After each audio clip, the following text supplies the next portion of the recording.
So, ich habe gerade ein Paket gekriegt. Ich habe mich schon gewundert, tue ich gar nicht mehr, dass ich das bestellt habe.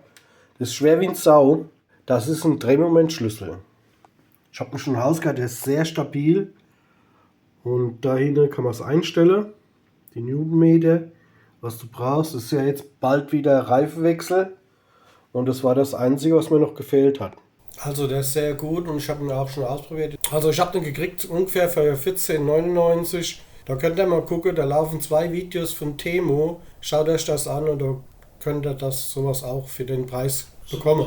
Super Teil, hoffe nur, dass er lang hält. Es sieht alles super aus, super verarbeitet. Also ich habe es schon ausprobiert, ist wirklich gute Ware. Für einen schmalen Preis bei Temo bestellt. Ich kann euch dann auch den Link noch reinsetzen. Also es hat alles wunderbar funktioniert, ist keine Nuss kaputt gegangen. Könnt ihr euch ruhig kaufen. Kostet aber normal bei Temo um die 19 Euro. Also ich sage jetzt mal, 2-mal im Jahr ein Reifewechsel, so wie ich das mache, ist das Ding voll super. Wie das natürlich aussieht, wenn man jeden Tag mit schafft, das weiß ich nicht.